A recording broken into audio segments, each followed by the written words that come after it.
What's up, everybody? I'm John Middlekauff. You know what I need you to do. Subscribe to our YouTube channel. We got content for days reacting to every NFL game all the time, every single day. Subscribe, like the videos. Let's go.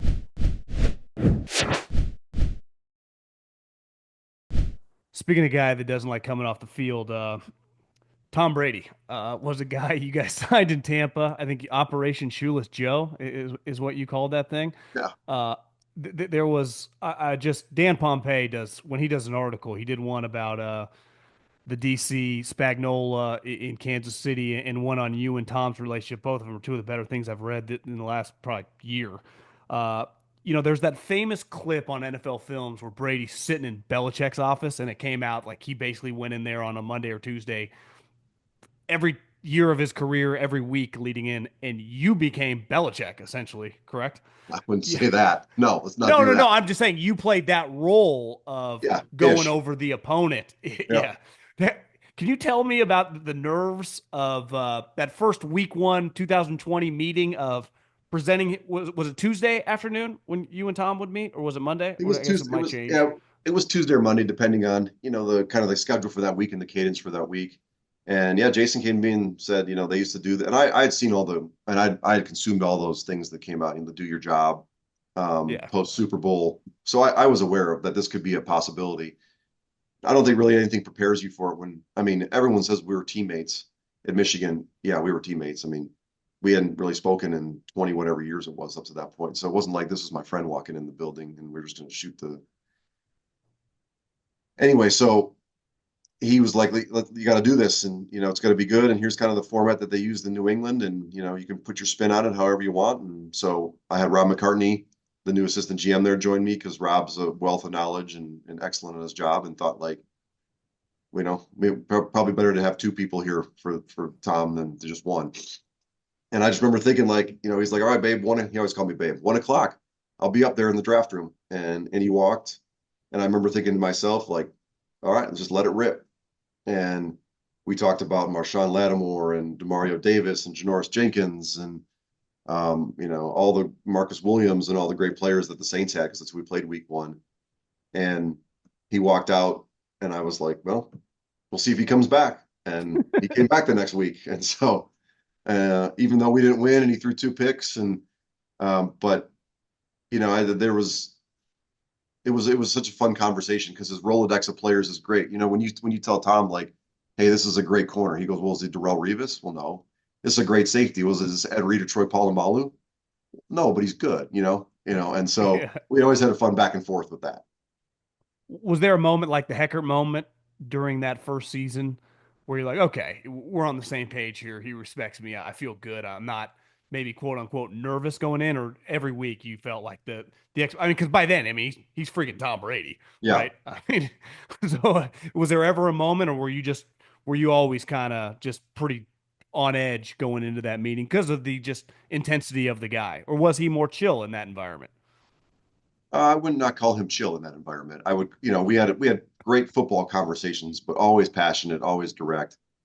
You know, I there was always, it was like almost like going to a game. There was always butterflies because of, the gravity of it. It became less about talking to, this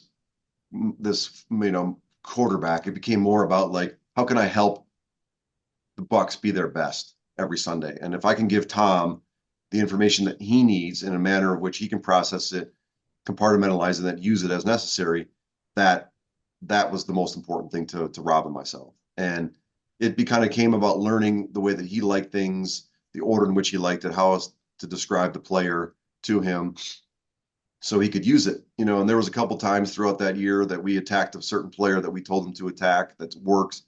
And, he never said anything. I didn't know that was the reason, that our meeting was the reason that he did it, or they did it, but I didn't know that it wasn't. And one of the most poignant, John, one of those poignant moments of my career was standing on the sidelines in Washington or in Andover before we were about to kick off against the football team at the time, and he was reading something on the bench, and we got the ball first. He was reading something on the bench, and then he put his helmet on, threw it down, put his helmet on, and walked on the field. And he was reading the write up that we had printed for him. And that to me was like, wow. Like the last thing he did before he walked on the field to start our playoff run was read the little write ups we did on all the Washington DBs.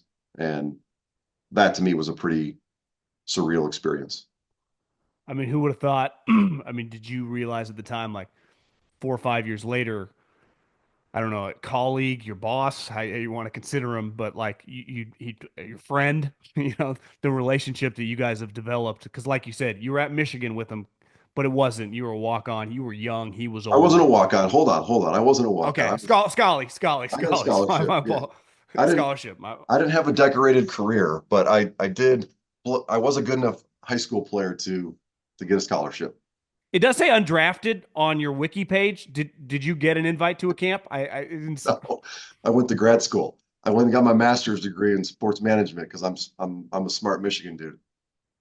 So what? So I guess in 2025, how would you describe your relationship with Tom?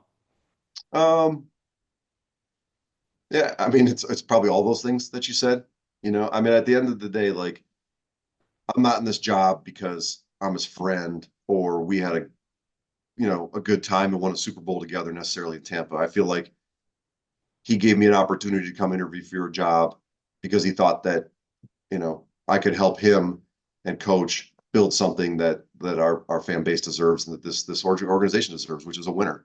That I had, done it at the highest levels, that we had sustained success in Tampa, which is what we're looking to do. And ultimately, like we've got a job to do here, and that's the most important thing that matters. I mean, this is a results-driven business. There's nobody great. There's no greater winner in our game than Tom Brady, and that's what he expects every day. And that's why I'm here, and that's why Coach is here, and that's why everybody that we've brought in since we've gotten the job is here because we've got to win football games, and we got to do it soon. Do you feel pressure on that? Just winning. Um, Maybe. No, I don't really look at it like that. I feel like I got a job to do, and it's easy. Maybe it's easy for me to say that right now because we're not about to kick off against the Patriots. But I mean, I'm sure there's a pressure with it, but I feel prepared. I feel confident. I feel excited for the challenge that lays out in front of us. And it's Coach and I have got a plan. We're going to execute it, and we're going to let it rip. And our expectation is that you see results this year, we see progress this year, and we build this franchise into the winner that everybody deserves, and that we keep it there. The NBA Finals are here, and this is your last chance to bet on the NBA until next season. And the DraftKings Sportsbook, an official sports betting partner of the NBA, is pulling out all the stops to make it a finals to remember. One team will be crowned the champ, and the other will be lost to history. Who you got winning it all? Obviously, everyone's picking the Thunder. Not going to lie, don't hate dabbling a little on the Pacers. 5-1 to win the series. It's the NBA Finals. They just destroy the one seed, the Cavs, work the Knicks. I think people are sleeping on the Pacers a little bit. I get the Thunder are good, but I think people are underrating the Pacers. All season long, DraftKings has been the go-to spot for NBA player props, and that doesn't stop now. Who you got carrying their team to the chip? Try placing a bet on your personal MVP to drop 30, 40, or 50. I would expect, obviously, Shea, but definitely Halliburton to have some big games. Ready to place your first bet? Download the DraftKings Sportsbook app now, lock in your bets, and finish the season as a winner. Here's something special for first-timers. New DraftKings customers, bet $5, win $300 in bonus bets if your bet wins. Don't miss your last chance to bet on the NBA season. Download the DraftKings Sportsbook app and use the code JOHN. That's code JOHN for new customers to get $300 in bonus bets if your bet wins when you bet just $5. Only on DraftKings. The crown is yours. Okay, I got a couple more quarterback questions because I know you got actual work to do today. You run a football team in the NFL. But you were just with Baker Mayfield the last couple years, and I thought last year, I don't know if he's lost some weight. Obviously, he's had a baby. His maturation, he's become one of the better players in the league. I thought he was awesome. But I mean, 2 years ago when you signed him, at least from the outside, there was a quarterback competition with Kyle Trask. So what did you see from that guy that you signed for, I think, what, $4 million, to Yeah. compete for a job, to what by the end of last year, everyone considers him, I don't know, a top 6, 7, 8 quarterback in the NFL. And clearly, like, the heartbeat of your team.